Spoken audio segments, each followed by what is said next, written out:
اعوذ باللہ من الشیطان الرجیم بسم اللہ الرحمن الرحیم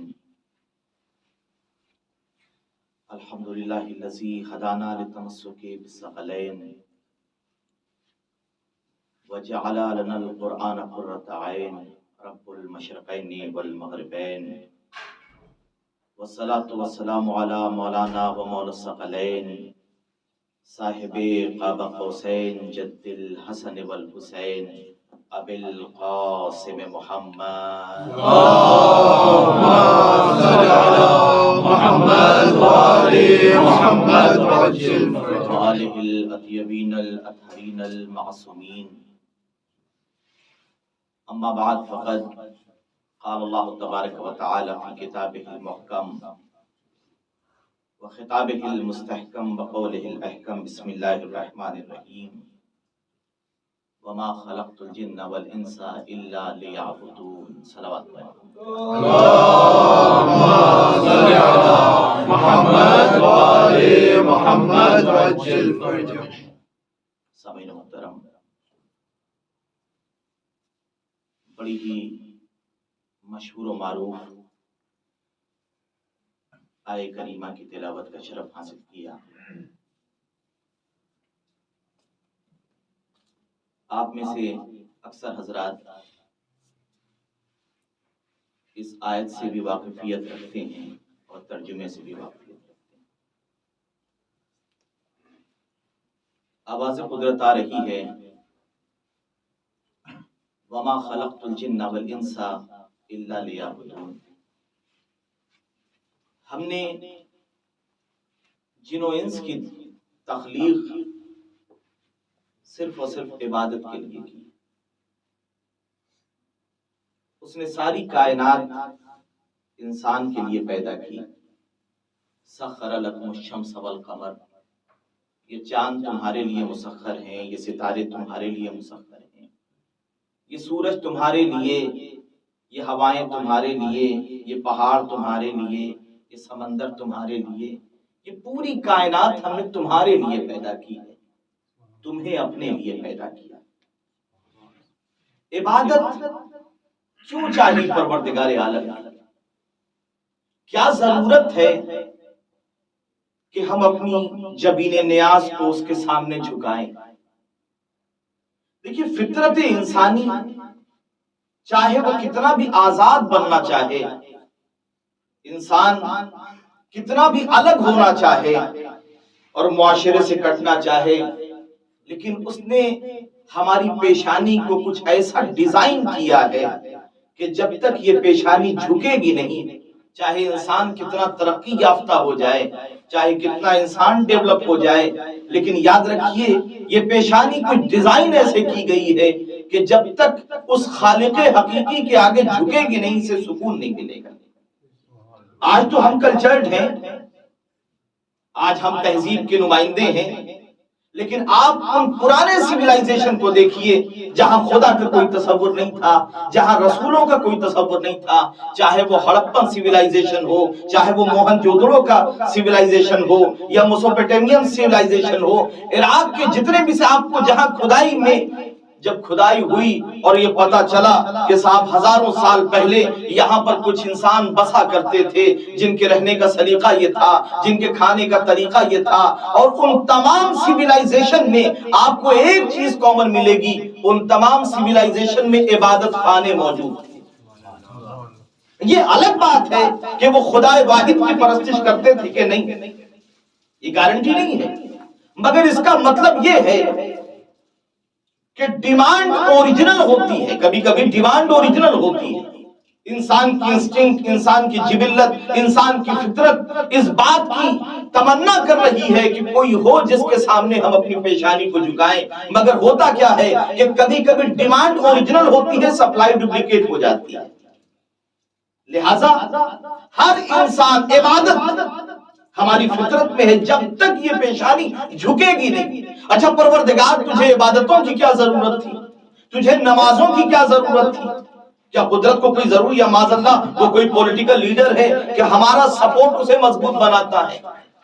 کہ صاحب اگر پوری دنیا اس کی عبادت کرنے لگے یا پوری دنیا اس کو سجدے کرنے لگے تو پھر اس کی قدرت میں اضافہ ہو جائے گا.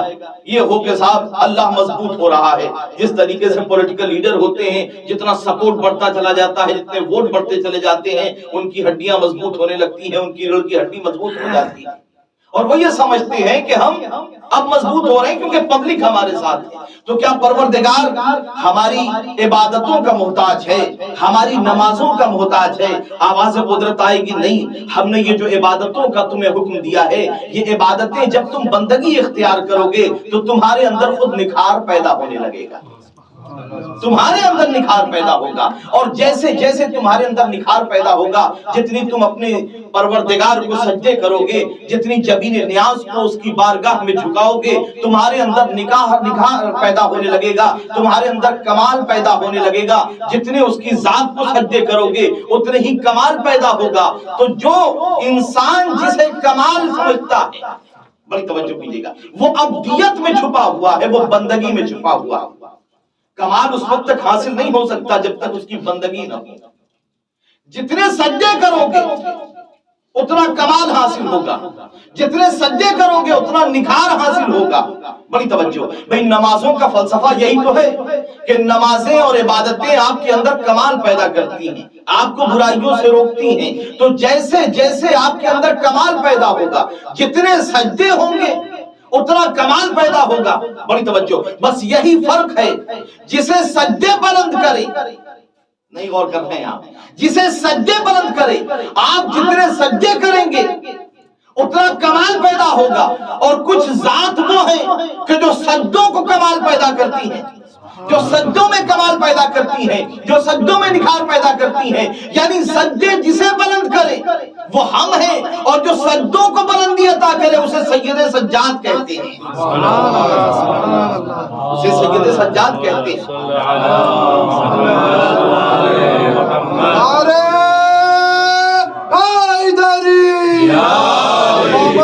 محمد صلوات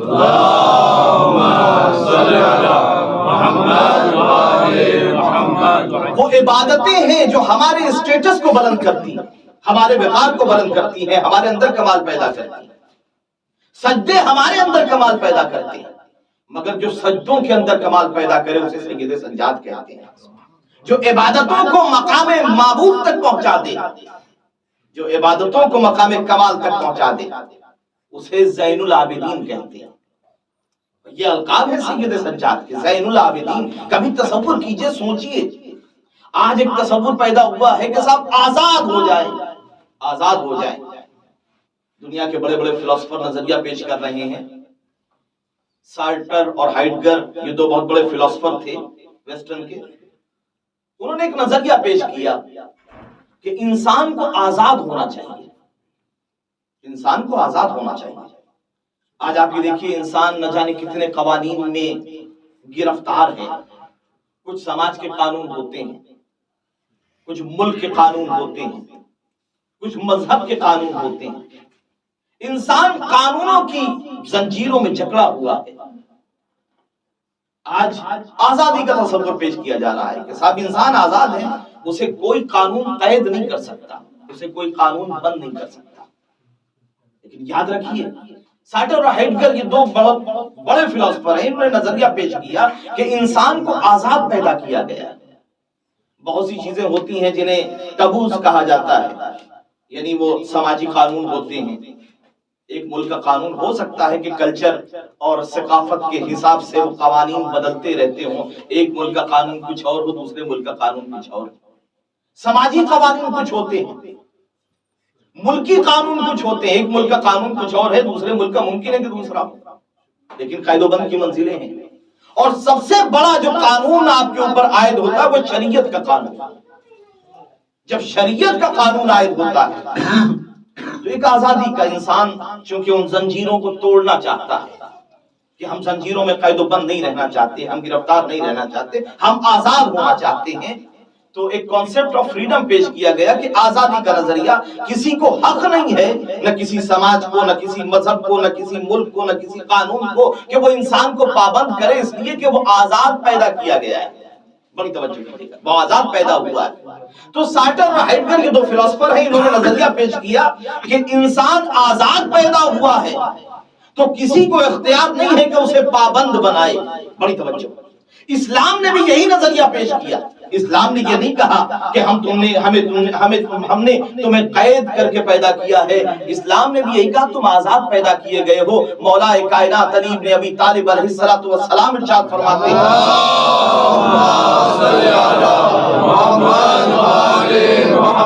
لا تکن عبدا لغیرک، دیکھو کسی کے غلام نہ بننا، یہ اسلام کا بھی نظریہ ہے۔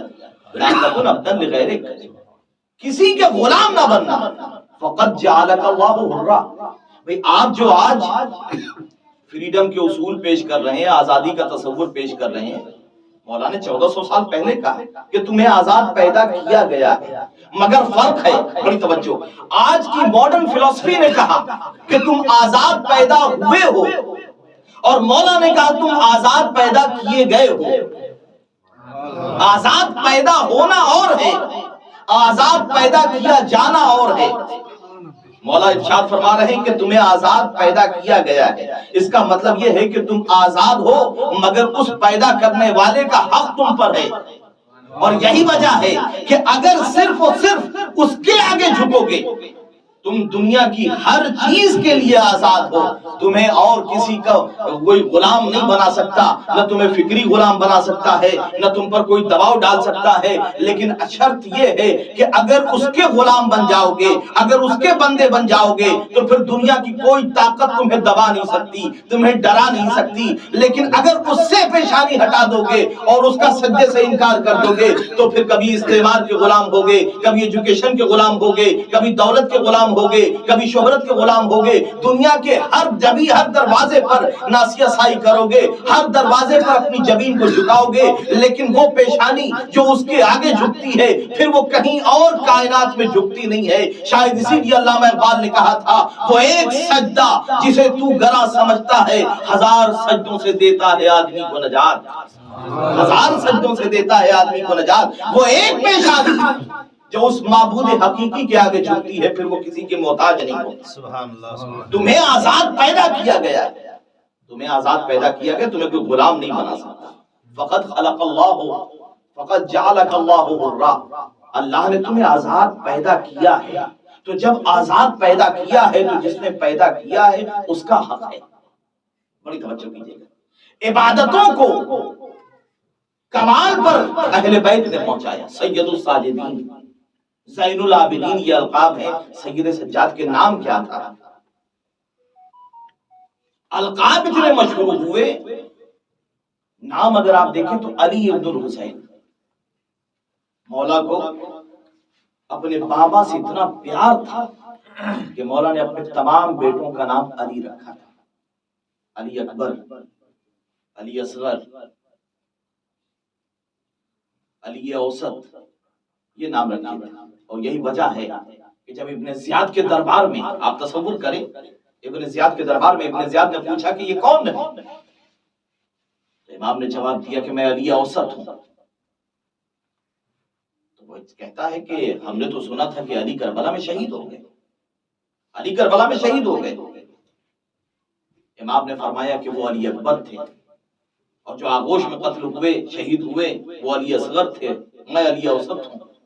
نہ سننا تھا کہ ایک مرتبہ کا اچھا ابن زیاد گستاخی کے ساتھ کہتا ہے سید سجاد کیا تیرے بابا کو کوئی اور نام نہیں ملا کہ سب کا نام علی رکھا؟ تیرا بھی نام علی، جو شہید ہوا اس کا بھی نام علی، جو کربلا میں تیر سے مارا گیا اس کا بھی نام علی۔ تو جملہ سنیں گے سید سجاد نے کیا کہا؟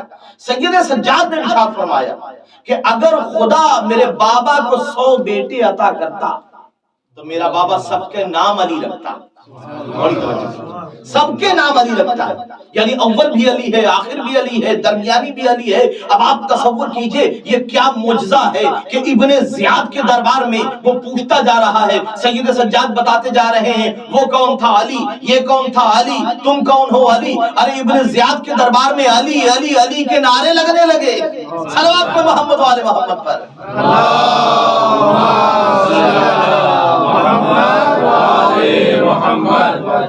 نعرے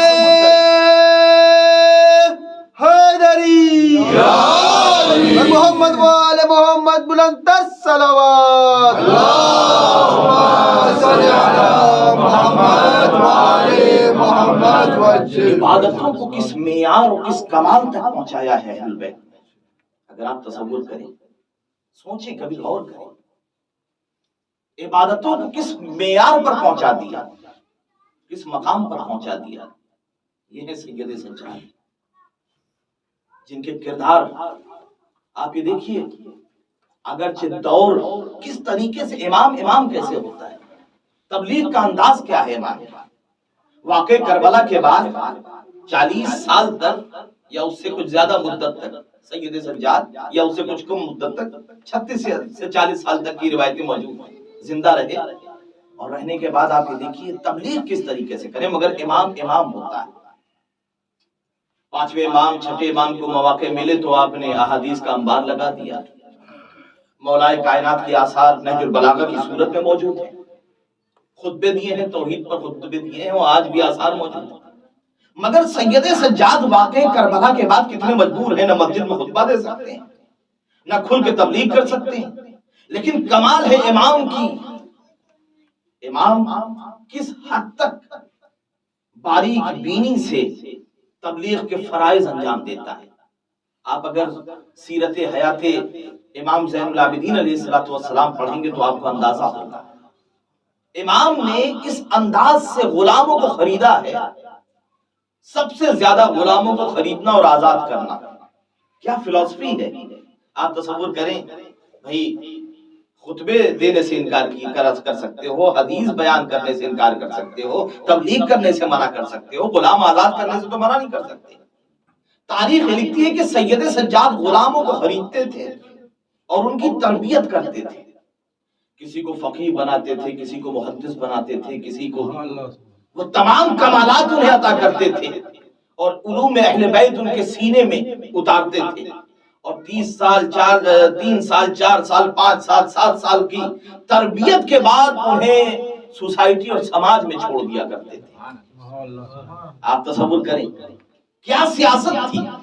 امام نے کہا ٹھیک ہے، تم خطبہ دینے سے منع کر سکتے ہو، تم تبلیغ کرنے سے روک سکتے ہو، تم ممبر پہ جانے سے روک سکتے ہو، مگر امامت کے کام اور بھی ہیں، امامت کے انداز اور بھی ہیں.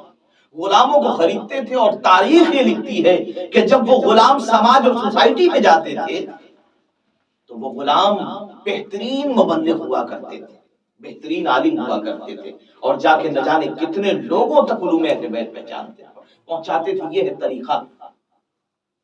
امام کا کردار آپ دیکھیں، کیا کردار پیش کیا ہے. اس چھوٹی سی عمر میں، چھوٹے سے وقفے میں سید سجاد نے واقع کربلا کے بعد چھوٹے سے زمانے میں کس طریقے سے تبلیغ کے طریقے نکالے. امام کا کردار ہمارے لیے ایک نمونہ عمل ہے.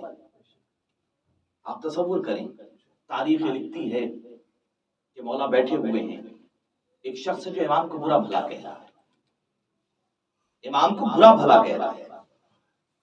امام خاموش ہے. اچھا کبھی کبھی ایسا ہوتا ہے کہ جب آپ کو کوئی برا بھلا کہہ رہا ہو اور آپ کوئی ریئیکٹ نہ کریں، کوئی امپریشن نہ دیں، تو وہ خود کھل جاتا ہے، وہ پریشان ہو جاتا ہے. جب بڑی دیر تک امام نے کوئی جواب نہیں دیا تو اس نے کہا اے سید سجاد میں تمہیں کو کہہ رہا ہوں، اے سید سجاد میں تمہیں کو کہہ رہا ہوں.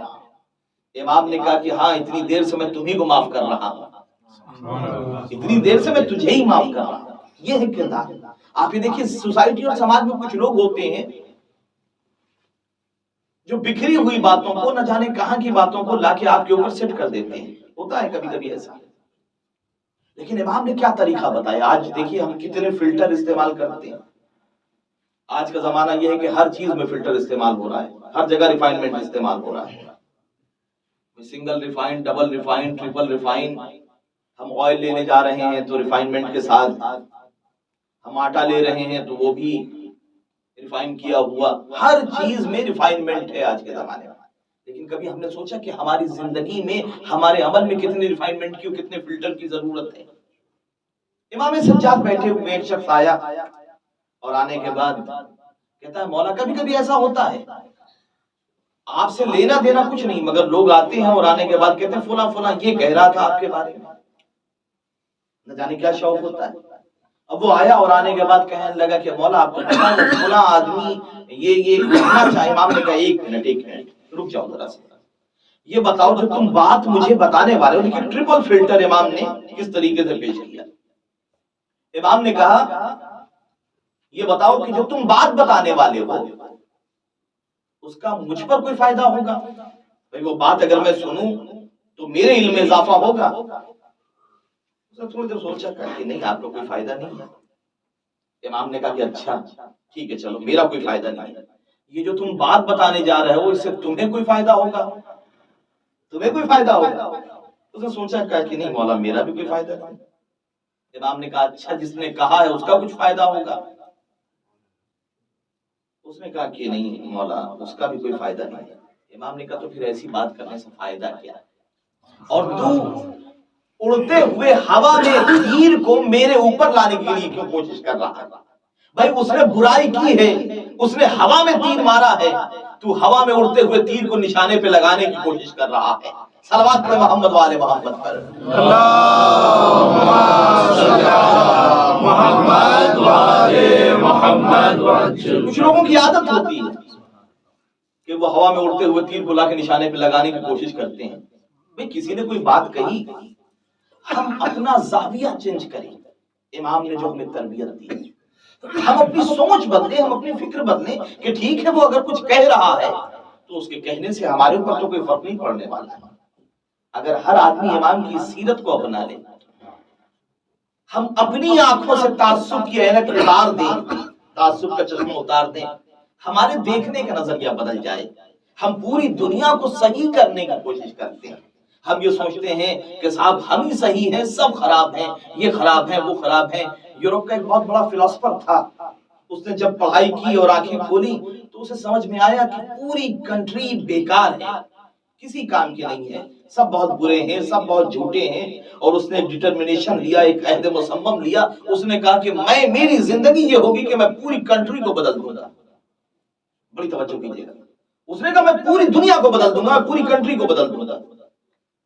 وہ کہتا ہے 2 4 5 10 سال میں نے اس پہ صرف کر دیے اور میں کوشش کرتا رہا کہ کنٹری کو بدل دوں, مگر آسان نہیں تھا, ممکن نہیں تھا کہ میں ملک کو بدل دوں. بڑی توجہ کیجیے گا, میں ملک کو بدل دوں.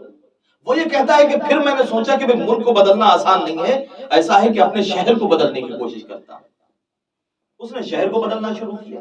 وہ کہتا ہے 2 4 سال اس میں بھی گزر گئے مگر کوئی فائدہ نظر نہیں آیا, کوئی کچھ نہیں بدلا. جیسے لوگ بدلنا ہی نہیں چاہتے تھے. وہ کہتا میں تھک گیا, پھر میں نے کہا میں اپنے خاندان کو بدلوں گا کم سے کم. کئی سال گزر گئے, عمر کے نہ جانے کتنے پڑاؤ اس نے دیکھ لیے. وہ یہ کہتا ہے کہ پھر میں نے خاندان کو بدلنا چاہا, لیکن آہستہ آہستہ 2 4 سال میں مجھے ریئلائز ہوا کہ میں خاندان کو بھی نہیں بدل سکتا, بیکار ہے, سیلہ حاصل ہے. وہ یہ کہتا ہے پھر جب میں تھک گیا اور بڑھاپے کی عمر میں پہنچا تو مجھے لگا کہ کیوں نہ مجھے خود کو بدلنا چاہیے. میں خود کو بدلنے کی کوشش کرتا ہوں. جب اس نے خود کو بدلنا شروع کیا تو وہ کہتا ہے کہ ابھی چند ہفتے گزرے تھے, جیسے جیسے میں نے خود کو بدلنا شروع کیا میں نے کیا دیکھا, میرا خاندان بھی بدل رہا ہے, میرا ضلع بھی بدل رہا ہے, میرا اسٹیٹ بھی بدل رہا ہے, میرا ملک بھی بدل رہا ہے. وجہ کیا تھی؟ ہم نے دیکھنے کا زاویہ بدل دیا. ہم برائیاں دوسروں کے اندر دیکھتے ہیں, اپنے گریبان میں جھانک کے نہیں دیکھتے. ہماری آنکھوں پہ جو اینک لگی ہوئی ہے اس اینک کے ذریعے ہم دوسروں کی برائی تو دیکھتے ہیں, اپنی برائی نہیں دیکھتے. جاپان کا ایک بہت بڑا ملٹی بلینئر انسان ایک بیماری میں مبتلا ہوا, اس کی آنکھیں کمزور ہو گئیں, اسے دکھنا بند ہو گیا, سویلنگ آ گئی آنکھوں میں. بڑے بڑے ڈاکٹروں کے پاس گیا, بڑی توجہ, بڑے بڑے ڈاکٹروں کے پاس گیا, معالجین کے پاس گیا, حکیموں کے پاس گیا, کسی نے بھی علاج نہیں بتایا. آخر میں پریشان تھا, ملٹی بلینئر تھا, بے پناہ پیسہ تھا, زندگی سے عاجز ہو رہا تھا. کوئی ایک شخص ملا, اس نے کہا کہ دیکھو یہ ڈاکٹروں کا کام نہیں ہے, تم فلاں جگہ پر ایک پرسٹ رہتا ہے, ایک پادری رہتا ہے اس چرچ میں, تم اس کے پاس چلے جاؤ, وہ تمہارے لیے دعا کرے گا, تم ٹھیک ہو جاؤ گے. اب بیچارہ مرتا کیا نہ کرتا. اس نے کہا کہ ٹھیک ہے چلو, جب سب دیکھ لیا ہے تو اس کے پاس بھی چلے. وہ پہنچا, وہ پرسٹ نے دیکھا اور دیکھنے کے بعد اس سے صرف ایک جملہ کہا کہ ایسا ہے میں دعا کروں گا, تم ایک کام کرو, آج کے بعد سے تمہیں ہر چیز ہری ہری دیکھنا ہے, ہر چیز گرین ہونا چاہیے تمہاری, جو بھی تم دیکھو وہ گرین ہو, کسی اور کلر کا نہ ہو, جو بھی ہو وہ گرین ہو. اب ملٹی بلینئر تھا, اس نے کہا کوئی مشکل نہیں ہے, لیکن آسان نہیں تھا. اب وہ چلا تو اس نے اپنی پوری گاڑی کو پہلے گرین کروایا، اس کے بعد انٹیریئر کو گرین کروایا، گھر کے اندر آیا، زوجہ سے کہا کہ بھائی ایسا ہے کہ آج کے بعد کوئی بھی چیز میں گرین کے علاوہ نہیں دیکھنا چاہتا۔ ہزاروں لاکھوں ڈالر خرچ ہوئے، گرین بن گیا سب کچھ۔ 10-15 دن کے بعد اسے آرام مل گیا۔ بہت ایکسپینسیو ٹریٹمنٹ تھا، ہر چیز کو گرین کرنا، کھانا بھی گرین ہونا چاہیے، ڈائننگ ٹیبل بھی گرین ہونا چاہیے، ہر چیز گرین ہونا چاہیے۔ اب جب اسے آرام ملا تو اس نے کہا کہ تھینک یو کے طور پر میں بلاؤں گا بھائی اس پرسٹ کو اپنے گھر پر، اور بلانے کے بعد اس کا شکریہ ادا کروں گا۔ وہ گیا، جا کے اس نے پرسٹ کا شکریہ ادا کیا، اپنے گھر پہ دعوت دی کہ بھائی آئیے، اور آنے کے بعد ہمارے گھر پہ تشریف لے چلیے، آپ نے اتنا بڑا کام کیا ہے جو بڑے بڑے ڈاکٹر نہ کر سکے، لہٰذا ہم آپ کا شکریہ ادا کرنا چاہتے ہیں۔ وہ چلا، راستے میں تھوڑی بے تکلفی ہوئی، اس نے کہا کہ دیکھیے آپ نے علاج تو بڑا اچھا مگر بہت مہنگا علاج تھا، بڑی توجہ، بہت مہنگا علاج تھا، آپ نے مجھے جو بتایا میرے لیے تو ٹھیک ہے، میرے پاس بہت پیسہ تھا، لیکن غریب انسان کے لیے یہ ممکن نہیں ہے۔ وہ پادری مسکرانے لگا، اس نے کہا کہ میں نے دنیا کا سب سے سستا علاج تجھے بتایا تھا، بڑی توجہ کیجیے، میں نے تو دنیا کا سب سے سستا علاج تجھے بتایا تھا۔ میں نے کہا سستا علاج بتایا تھا؟ آپ نے کہا تھا ہر چیز گرین ہونی چاہیے، جو بھی تو دیکھے وہ گرین ہونا چاہیے۔ میں نے پورا سماج بدل کے رکھ دیا، میں نے اپنا ڈائننگ روم بھی بدل کے رکھ دیا، اپنا محلہ بدل کے رکھ دیا لوگوں کو۔ پادری نے کہا بھئی تجھے ہر چیز گرین کرنے کی ضرورت نہیں تھی، کیوں تو نے گرین چشمہ نہیں لگا لیا؟ صرف ہرا چشمہ لگا لیتا تجھے ہر چیز ہری ہری دکھائی دینے لگتی۔ بڑی توجہ کیجیے گا، اسی طریقے سے ہم پورے سماج کو بدلنے کی کوشش کرتے ہیں، ادھر بھی بدل دیں ادھر بھی بدل دیں۔ انسان اپنے اندر جھانک کے دیکھ، خود کو بدلنے کی کوشش کر، یہ جو تعصب کا چشمہ تو نے لگا رکھا اسے اتار دے، تجھے ہر چیز ہری ہری نظر آنے لگے گی۔ صلوات پڑھ محمد والے محمد پر۔ محمد والے محمد۔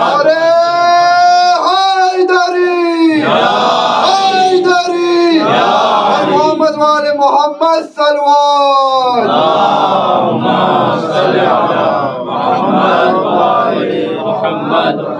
آپ تصور کریں، واقع کربلا کے بعد جتنے مصائب کے اتنے سمندر دیکھے ہوں، جس پہ مصائب کے اتنے پہاڑ ٹوٹے ہوں، وہ سید سجاد جسے مدینے کی ایک معمولی سے گھر میں نظر بند کر کے رکھا گیا، آنسو جس کا وتیرہ ہے، اور اس کے بعد تبلیغ کے 2 نمونے پیش کیے، ایک تو غلاموں کو پیش کیا جنہوں نے اس دنیا عرب میں فقہ و حدیث کے دریا بہا دیا، یہ سید سجاد کے غلام، اور دوسرا نمونہ جو پیش کیا وہ صحیفہ سجادیہ کا کیا۔ وقت نہیں ہے کہ میں انشاءاللہ پھر کبھی تفصیل بیان کروں گا۔ سید سجاد اس ذات کا نام ہے کہ جس نے اپنے کردار کے ذریعے، اپنی دعاؤں کے ذریعے دعاؤں کو ہتھیار بنایا۔ اختیار امامت کا کائنات پر ہے، مگر دنیا سید سجاد کی کتنی محدود ہے، ایک چھوٹی سی دنیا۔ سید سجاد کا جملہ سنیں گے آپ، مولا فرماتے ہیں کہ پروردگار اگر آپ کو کسی قید و بند کی منزل میں رکھ دیا جائے، اتنی مصیبتیں دیکھنے کے بعد ہم ہر وقت شکوہ کریں گے، ہر وقت اللہ سے شکایتیں کریں گے، مگر آپ دیکھیے پوزیٹیوٹی میں ہم نیگیٹیوٹی تلاش کرتے ہیں، ہر جگہ ہر پوزیٹیوٹی میں ہم نیگیٹیوٹی تلاش کرتے ہیں، ہر مثبت میں ہم منفی تلاش کرتے ہیں۔ ہم کسی چیز کو اچھائی کی نگاہ سے نہیں دیکھتے، چاہے وہ برائیاں ہمارے اندر موجود ہوں، لیکن ہم دوسروں کے اندر برائیاں تلاش کرتے ہیں ہمیشہ ہر پوزیٹیو چیز کو۔ لیکن مولا کی پوزیٹیوٹی دیکھیے، آپ تصور کیجئے شکایت کر سکتے تھے، دعاؤں کا ہتھیار مولا کے پاس ہے کہ معبود واقع کربلا تو ہو گیا، اب بھی یہ ستم کیا کم ہے کہ میں خون کے آنسو رو رہا ہوں اور میری زندگی میں کوئی آرام نہیں ہے۔ لیکن آپ تصور کیجئے صحیفہ سجادیہ میں ایک جملہ ہے مولا کا، مولا فرماتے ہیں کہ پروردگار میں نے اپنے لیے تنہائی مانگی تھی۔ بڑی توجہ، یہ دعا ہے سید سجاد کی۔ کیا کہہ رہے ہیں؟ یعنی اس تنہائی کو مصیبت نہیں مانتے مولا۔ مولا فرما رہے ہیں کہ پروردگار میں نے اپنے لیے تنہائی مانگی تھی، اور تو نے تو ایسی تنہائی دی ہے، تو نے تو ایسی تنہائی دی ہے جہاں نہ میرے علاوہ کوئی ہے نہ تیرے علاوہ کوئی ہے۔ یہ ہیں سید سجاد۔ آج ہم پر ذرا سی مصیبت پڑتی ہے تو ہم جزو فضا کرنے لگتے ہیں، ہم رونے لگتے ہیں، ہم گڑگڑانے لگتے ہیں، ہم دعائیں مانگتے ہیں۔ مصیبتیں، نعمتوں پر تو ہر انسان خوش ہوتا ہے۔ اچھا کمال ہے یہ بھی کہ نعمتیں ملنے کے بعد شکر ادا کرنے کی توفیق آ جائے، بڑی بات ہے۔ ورنہ بہت سے تو ایسے ہوتے ہیں کہ نعمتیں ملنے کے بعد شکر کی توفیق بھی نہیں ہوتی، ریئلائز نہیں کرتے کہ کتنی نعمتیں اس پروردگار نے ہمیں دی ہیں، کتنی نعمتیں دی ہیں، مگر ہم ریئلائز نہیں کرتے اور ہمیشہ کفران نعمت کرتے رہتے ہیں۔ بہت کم لوگ ہیں جو نعمتیں ملنے کے بعد اللہ کا شکر ادا کرتے ہیں۔ ٹھیک ہے، آپ کو آسانی سے مل جائیں گے ایسے لوگ کہ جو دنیا میں نعمتیں ملتی ہیں تو اللہ کا شکر ادا کرتے ہیں، مگر اہل البیت وہ ہیں، اہل بیت وہ ہیں، سید سجاد وہ ہیں۔ امام فرماتے ہیں کہ پروردگار تیری نعمتوں پہ تیرا شکر کروں یا تیری مصیبتوں پہ تیرا شکر کروں؟ بڑی توجہ کیجیے، مولا فرماتے ہیں پروردگار تیری نعمتوں پہ تیرا شکر کروں یا تیری مصیبتوں پہ تیرا شکر کروں؟ بھئی نعمتوں پہ شکر کرنے والے بہت مل جائیں گے، مگر مصیبتوں پہ شکر کرنے والے سوائے در اہل بیت کے کوئی اور نظر نہیں آتا۔ پروردگار تیری نعمتوں پہ تیرا شکر کروں یا تیری مصیبتوں پہ تیرا شکر کروں؟ اور اس کے بعد جملہ کہا ہے، بڑی توجہ، کیا فلسفی ہے۔ امام فرماتے ہیں پروردگار تیری نعمتوں پہ تیرا شکر کروں کہ تیری مصیبتوں پہ تیرا شکر کروں؟ مصیبتوں پہ شکر کس لیے؟ امام فرماتے ہیں پروردگار تیری مصیبتوں پہ شکر اس لیے کہ جب جب مصیبتیں آتی ہیں تو میں تجھ سے قریب ہو جاتا ہوں۔ آپ یہ دیکھیے، یہ انسان کی فطرت ہے نا، جب تک نعمتوں میں رہتا ہے اسے یاد نہیں کرتا، جہاں مصیبت آتی ہے ویسے ہی اس کی طرف بھاگنے لگتا ہے، پھر نمازیں بھی یاد آتی ہیں، پھر منتیں بھی یاد آتی ہیں، پھر مسجد بھی یاد آتی ہے، پھر دعا تعویذ بھی یاد آتا ہے۔ امام فرماتے ہیں وہ مصیبت کتنی بڑی نعمت ہے جو تجھ تک پہنچا دے۔ صلوات سے محمد و آل محمد پر۔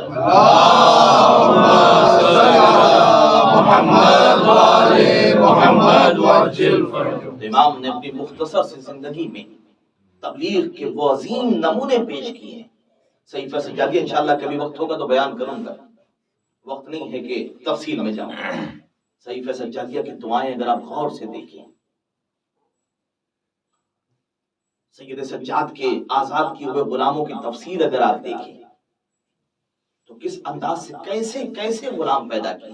سعید ابن مسیب ایک راوی ہے، وہ بیان کرتا ہے کہ مدینے میں ایک قحط پڑا، وہ قحط اتنا خطرناک تھا کہ ساری خلق خدا موت کی کگار پہ تھی۔ لوگ بڑے بڑے آتے تھے اور آنے کے بعد دعائیں کرتے تھے مگر بارش نہیں ہو رہی تھی۔ بڑے بڑے علماء، بڑے بڑے فقہا، بڑے بڑے صحابی اور تبع تابعی آ کے دعائیں کر رہے تھے، بارش نہیں ہو رہی تھی۔ سعید ابن مسیب کہتا ہے کہ ایک دن نماز استسقاء کے لیے پورا مدینہ جمع ہوا، میں نے دیکھا کہ سب دعا کر رہے ہیں، لوگ دعا کر کر کے تھک چکے۔ اچانک سے میں نے کیا دیکھا کہ ایک سیاہ فام شخص آیا اور آنے کے بعد مجمع سے الگ کھڑا ہوا۔ جب سب دعا کر چکے تو یہ گیا اور جانے کے بعد اکیلے اس نے ہاتھوں کو اٹھایا۔ میں غور سے اس کے پیچھے پیچھے چل رہا تھا اور اس پر غور کر رہا تھا، اس کی گفتگو کو سننا چاہ رہا تھا۔ سعید ابن مسیب کہتے ہیں کہ میں نے جب غور کیا تو یہ کہہ رہا تھا کہ پروردگار تجھے واسطہ اس امام کا جس کا میں غلام، اس امام کا جس کا میں غلام۔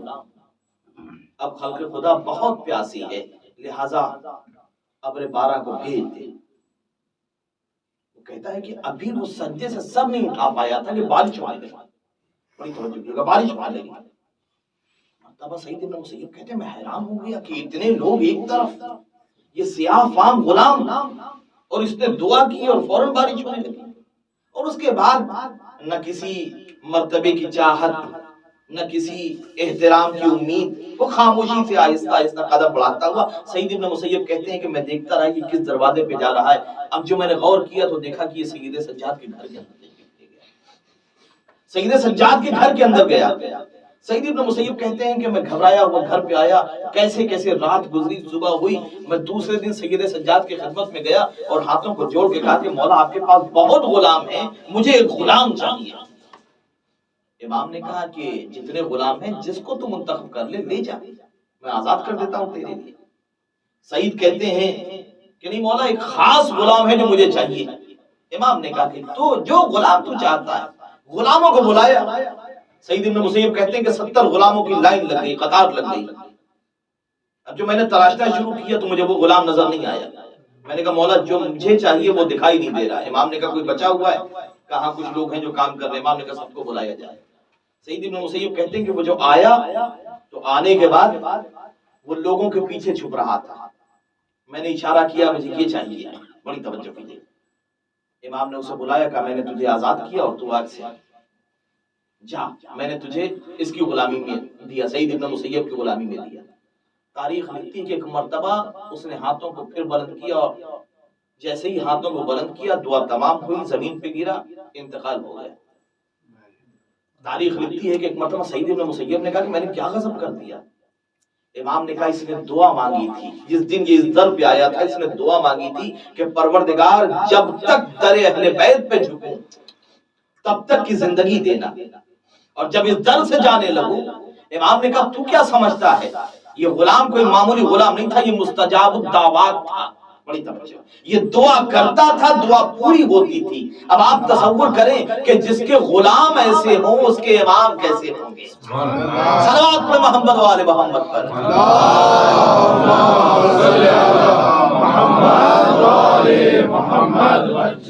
جب غلام کا مرتبہ یہ ہے تو امام کا مرتبہ کیا ہوگا. یہ سید سجاد کربلا میں جس نے اپنے سامنے پھوپھی کے بازوؤں میں ریسمان ظلم دیکھی ہے, وہ سید سجاد کہ جس نے مصیبتوں کے سامنے گھٹنے نہیں ٹیکے بلکہ صبر کا مظاہرہ کیا.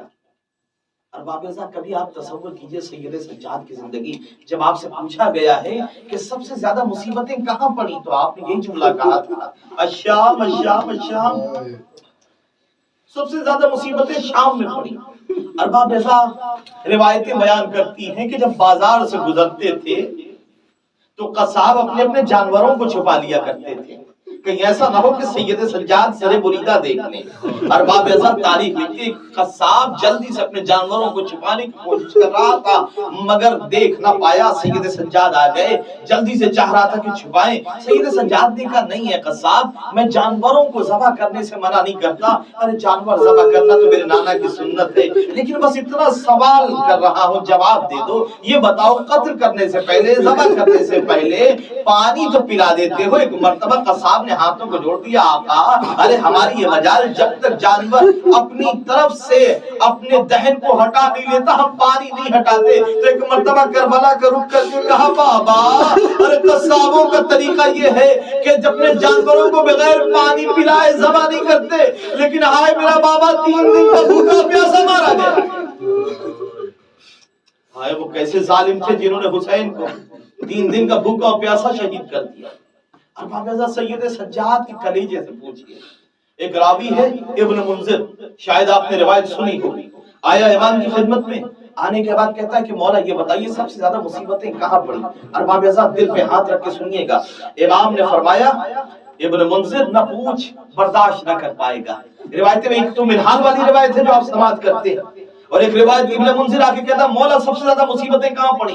امام نے کہا شام الشام. تاریخ لکھتی ہے ایک مرتبہ ابن منذر نے ہاتھوں کو جوڑا, کہا مولا یہ کون سی مصیبتیں ہیں جو آپ کو خون کے آنسو رلا رہی ہیں. مولا جو آپ جب بھی پانی آتا ہے مضاف ہو جاتا ہے, آپ صبح میں گریا کرتے ہیں, دوپہر میں گریا کرتے ہیں, ہر وقت واقعات کربلا کو یاد کر کے روتے رہتے ہیں. مولا بتائیے وہ کون سی مصیبتیں ہیں. امام نے کہا ابن منذر برداشت نہ کر پائے گا, نہ پوچھ. ابن منذر نے ہاتھوں کو جوڑا اور دل کو مضبوط کیا, دو زانو ہو کے بیٹھا, کا مولا آج ابن منذر ہمت کر کے آیا ہے, آپ کے مصائب سن کے جائے گا, مولا بیان کیجئے. امام نے کہا ابن منذر اگر برداشت نہ ہو تو پھر مجھ پر کچھ نہ کہ الزام نہ رکھنا. اس نے کہا ابن منذر نے ہاتھوں کو جوڑا, کا مولا آپ بیان کیجئے. امام نے کہا ابن منذر تجھے پتا ہے کہ جب ہم کربلا سے چلے نا ہمارے ہاتھوں میں ہتھکڑیاں تھی, پاؤں میں بیڑیاں تھی, گلے میں خاردار توق تھا, شمر و خولی, ہماری پھپھیوں کے سر پہ چادریں نہیں تھی, ان کے بازو میں رسمان ظلم بندھی ہوئی, ان کے بازو میں رسمان ظلم بندھی ہوئی تھی. اور جب ہمارا قافلہ شام کی وادی میں اترا ہے نا, وہ شام کی وادی جہاں یہودی رہا کرتے تھے, جہاں غیر مسلم رہا کرتے تھے, تو شمر و خولی نے آواز دینا شروع کی, اے یہودیوں آؤ, آج علی کی بیٹیاں بے مخنو چادر ہیں, آج رسول کی نواسیاں بے مخنو چادر ہیں. اگر کسی کو بدلہ لینا ہے علی سے, اگر کسی کو بدلہ لینا ہے رسول سے, تو آئے آج علی کی بیٹیاں بے مکھنو چادر ہیں، آج علی کا پوتا ہاتھوں میں ہتکڑیاں پاؤں میں بیڑیاں ہیں۔ ایک مرتبہ سید سجاد کہتے ہیں ابن منذر پھر کیا ہوا، وہ یہودی آئے ان کے ہاتھوں میں بڑے بڑے پتھر تھے۔ آنے کے بعد ایک مرتبہ تاریخ لکھتی ہے ابن منذر پر کیا ہوا، اب جو پتھروں کی بارش ہوئی، اتنے پتھر برسے اتنے پتھر برسے، ابن منذر اب جو پتھروں کی بارش رکی نا تو نہ میں پھوپھی کو پہچان سکا پھوپھی کو نہیں پہچان۔ جزاک اللہ، خدا کو کسی غم میں نہ رکائے سوائے مسلم کربلا کے۔ ایک مرتبہ ابن منذر تڑپ گیا اور تڑپنے کے بعد کہتا مولا مجھ سے برداشت نہیں ہوتا، مولا مجھ سے برداشت نہیں ہوتا۔ ابن منذر بے ہوش ہو گیا۔ سید سجاد نے کہا پانی لایا جائے، پانی لایا گیا، ابن منذر کو ہوش میں لایا گیا۔ ابن منذر نے ہاتھوں کو جوڑ لیا کہ مولا میں نے دل کو مضبوط کیا تھا مگر میرا قلب اتنا بھی مضبوط نہیں ہے کہ میں ان مصائب کو سن سکوں۔ ایک مرتبہ سید سجاد کا جملہ سنیں گے، سید سجاد نے کہا ابن منذر تو نے دکھے ہوئے دل کے تاروں کو چھیڑ دیا، تو نے دکھے ہوئے دل کے تاروں کو چھیڑ دیا ہے۔ ابن منذر تجھے سننا پڑے گا۔ ابن منذر سن رہا ہے۔ امام نے کہا سن، جب ہم دربار شام میں پہنچے ہیں تو جہاں پر تشت طلا میں میرے بابا کا سر رکھا تھا اور یزید ایک چوب کے ذریعے ایک لکڑی کے ذریعے بابا کے دندان مبارک کے ساتھ بابا کے دہن مبارک کے ساتھ گستاخی کر رہا تھا۔ ہاں یہ وہی دہن مبارک تھا رسول جس کا بوسہ لیا کرتے تھے۔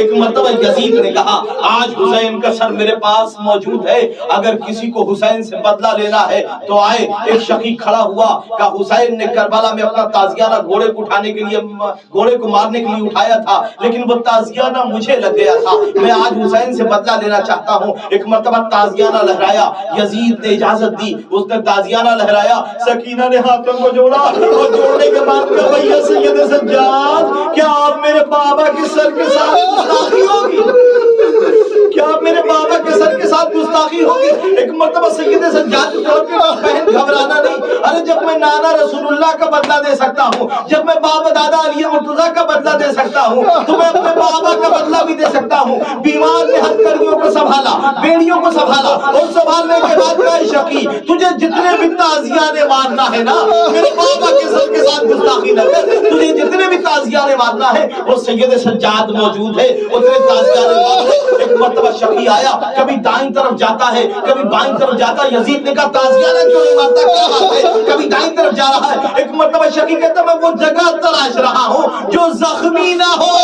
سید سجاد نے کہا کربلا سے لے کے کوفے سے لے کے شام تک اتنے تعزیانے پڑے ہیں، سید سجاد کا پورا بدن چھلنی ہے۔